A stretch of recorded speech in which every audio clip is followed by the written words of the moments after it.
guys, I just got second place at regionals with Vanquish Brixel. See you later, Yummy. Just kidding. I'm running side quests. Already won the YCS with Yummy. So I'm on a mission to save Vanquish Soul. But sometimes you don't want to be saved. You know how much it breaks. I took inspiration from 5 of the best best VSK9 players in the world. I destroyed everybody. This is not your normal list, actually. The Milano Goo with 3 Case of K9. I'm going to go over this whole list and how to play this exactly. If you guys want to play this deck, Vanquish Brixel doesn't brick if you play Infinity K9s. It doesn't brick. I tried it the other day. I'll get into everything, but you guys really want to learn it. 8 days from now or 9 days from now, whatever the Wednesday is, me, Christian Urena, Milano the Duelist, who by the way is in my opinion the best VSK player in the world, Danilo, who just won out regional, Dominic Couch, who's one of the best players in the world, Cameron Neal, Steven Santoli, we're all going to be training you watching this. You watching this video, how to play this deck properly, how to side deck, how to do everything. You're going to learn what their deck lists are, what my deck list is. You're going to kind of learn that right now. So sign up down below to the VSK9 Masterclass. And no, it's not a masterclass on bricking, it's a masterclass on winning. And if you don't like this deck, it's okay. Yummy's there too. Get it right now. It'll be free updates once the new set comes out. Enough yapping. Second place, 7-1. Let's go. By the way, I'm first in world points now. No surprise. Oh, also big shout out to Top Deck. Absolutely amazing regional. They actually even had hot Italian food, which was actually insane and broken. 10 out of 10. So 3 Case of K9. The reason why, I thought this whole time Rosin was the only way to play in this deck. I thought it was the most brick-fest brick deck in the universe because you only have 10 ways to Rosin. There's like a finite number if you count Prosperity 11, right? There's a finite number of ways to Rosin. However, I didn't recognize how absolutely absurd Jokul is. Jokul resolving is 5 interruptions with another level 5. You could go Jokul Special Curse of Dragon for crying out loud and still get 1,000 negates. Well, 5 to be exact, which is enough.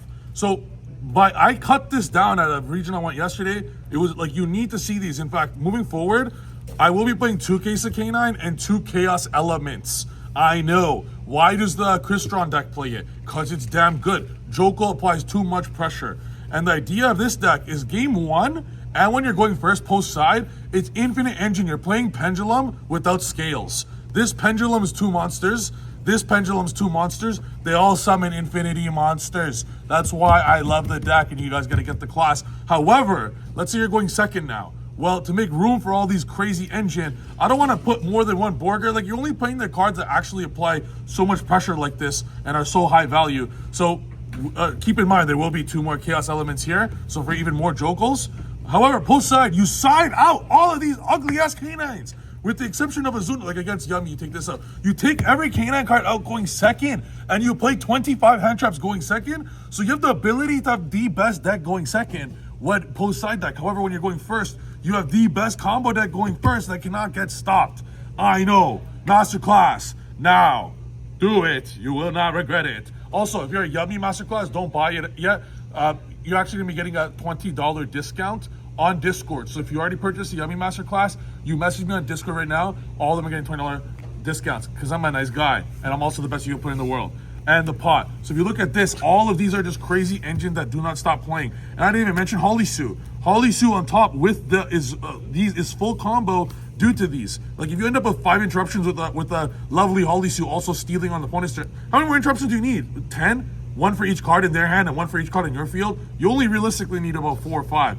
So Holly Sue is another starter there, and I used to think Jiaolong is so ugly, and you know what? It kind of is ugly. However, you just need to see more fires and VS names. Jiaolong on its own, because you're playing so much ways to Jokul, so which is 7 soon, 8 if you count Prosperity. Jiaolong becomes not that bad of a card. It actually becomes really, really good because of this. So, in fact, even better when I play more Chaos Elements. You just want an absurd amount of engine cards going first or second. I OTK'd infinity amount of boards today, and I think I won maybe 4, like half, like 1-4 lost rolls. You'll always win game 1, even if you get what follows. And post side against those ugly decks like Blue Eyes or like Draco Tail, I don't do shit. Like this deck, I don't think could ever lose to Draco Tail. You just with engine with no hand traps, you obliterate them just because of how much pushes there are.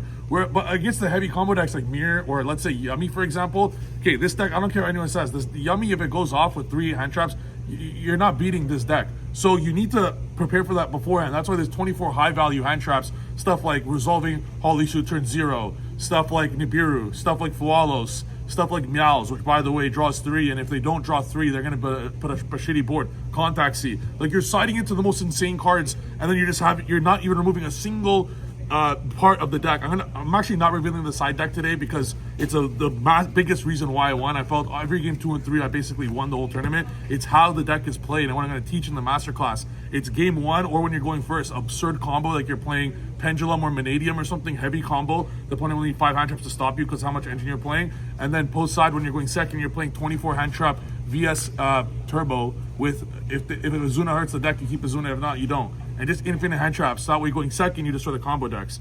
It's just the best math to win, in my opinion. Now, if a card's good, it should be a 3.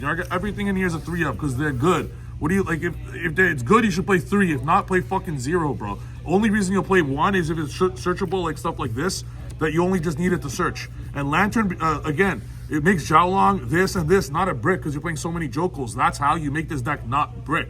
I only bricked 1 time in 1 game. 1 game in the entire 8 rounds of this tournament. Normally this deck breaks 1,000 times. But the reason why is because you have an absurd amount of engine. So you're not able to brick. And post side, you still, if you're playing a deck like Draco Tail, you don't side out the whole engine. You just remove the trap and quick play spell and some other stuff to make sure you have a better, like, you can stop one thing. The deck's ass. Austin is such a great player, DB Grinder. He went pass game 1, pass game 2. That deck breaks like crazy. So does this the normal way. Do I need to increase case? And that's Milano's goo that he told me to do it, and I'm very glad I listened. And one of each of these and one of this. I used to think how bad this was, but the reason why you need to play this as well, it makes the Joko on its own 5 interruptions. You actually need to play these, but it's the easiest side out I've ever seen in the world. Like, you literally just side out the cards that make your end board 10 interruptions. It just makes total sense. But then going second, you have insane hand traps. So as far as non-engine hand traps in this deck, it's built with a different approach, very similar to Milano's list, almost the same. He's a genius, but I want to include more chaos elements. Holisu, Azuna, these are some of the most high-value hand traps in the game right now. Fualos, so you have 3 of these. You have 3 of these. That's 9 ways, all right. Cards that are already such high-value hand traps. Shifter, 10 extremely high-value hand traps. Ash is okay as an attribute, but you have to play 13 hand traps game 1. So 50-50 you win going first, and whenever you lose the roll, you can outright auto-win with this, you can outright pass their turn with this, outright pass with this, or if you have a combination of like 2 of these, stop their board and kill them. I would rather have much more engine game 1, but then post side, this 13 hand trap count goes up to 24. 24 hand traps. The opponent will not play. And you know what? I will, because I'm going to draw the good cards. I will not reveal the side deck because that will be in the masterclass, and it's literally the whole way the deck is built. I would not play this deck if it cannot go second. The way it's built is you could make your choice. I love the list I played with. I played 4 pots yesterday with like basically VSK9 with Azuna and 1 Jokul. Yeah, it's good, I guess, but like it doesn't do enough. So this way you have the option. Great American Hero once said, best of both worlds, Hannah Montana, says, you know, you could have the highest combo deck going first, or you could have the 24 hand trap deck going second. You could make that choice during siding, and your opponent will not know what hit them. But when you're going first, your opponent can't stop you. I'm not revealing the side deck for that reason. Go check it out. 2 rock, all you need. SP, double Ripper. It comes up rarely, but not really. 1 is actually all you need. There's so much extra slots in this. Werewolf, because of the thing. If you want, remove the second Ripper. Unnecessary. I played 1 Nash Knight. I never thought I needed 2. Like, you kind of just need, I guess, imagine like 2 rank 5s in a way. I could play another rank 5. Like, sure, this package is very good. I know this card's expensive. You actually don't need to play. If you want to play this at a little budget, you don't necessarily need to do these. You could just play like a 101 and like a 103, like Ragnar Zero or something. You don't need to use the secondary effect of it. It's very nice, though, because this could pop your case of K9 to get the quick play spell when they don't activate a monster effect. It's good. It's actually very, I would recommend playing it. But this, if budget's not an issue for you guys, is great. Each of them. Also, going second, if you go this with decks that set cards, you could literally just go SP. This pop a back row, this banish a back row after you book a monster. So this is actually very good for the set reason. Shout out X Rizio, that's how I knew that. And this card is fucking ass. It does not even need to be in the deck. You guys are getting smashed by people because they don't know how to play the game of Yu-Gi-Oh! They're gonna smash you with 3 monsters, and you're going to lose the game because you have a higher likelihood of chance of winning by just not going smashers and playing properly. This will be your 7th summon, and they'll like Nibiru, and you're gonna cry, or they're gonna Ghost Ogre you and win a YCS or something. I don't know, but it's actually completely and utterly unnecessary. The only time I'd ever make this card if I'm hit with double Charmy. Double, not even one, because this deck eats a singular Charmy for breakfast. I did not summon this once, nor did I want to summon it once. The other lines to play around hand traps with Ripper is simply infinitely better, and you're trolling yourself to do this. You're gonna have a 100% win rate hand, and you're gonna miss, and you're gonna be like, oh my god, I lost. No wonder you lost, you're playing like an idiot. This, absolutely necessary, absolutely necessary, absolutely necessary. I'm literally cutting this from the deck. It's literally dog shit. I'm gonna probably cut Ripper as well. The 2 cards I'd like to insert here would probably be random cards I'll figure out later. I'm going to search every rank 5 in Yu-Gi-Oh! History and figure out some cool way to play it. Definitely not Smashers. This card's absolutely ass. If it gets banned, it would make no difference in my deck. I would not play it. That's the deck. Actually performed incredible. I felt I 2-0'd most opponents in 10 minutes. If I didn't open playable, I go ahead, you win the game. But like in the one time I did. So I like that deck a lot about this. You win by a lot or like lose quickly. I actually kind of like that low-key. That's the deck. Make sure to get the masterclass. Oh, also, how did I forget the most important shout out, Mr. Sean Pittman. You know your first in Jib's profile tier list. Oh god, Jibril was making a tier list of the best YCS Yu-Gi-Oh players in the world. Put Sean Pittman at number 1. What place did you finish today, bro? I got 6th place. Wait, you topped. I did top. You actually he went undefeated today. XL2 with the best deck, Yummy. So you guys should check Yummy too. But I do think Yummy's the best deck. I really do. I think VSK9 built like this is the 2nd best deck, with Dragatos 3rd. Thank you guys for watching. I'm also the fucking greatest Yu-Gi-Oh player of all time. That's all. Thank you. Bye.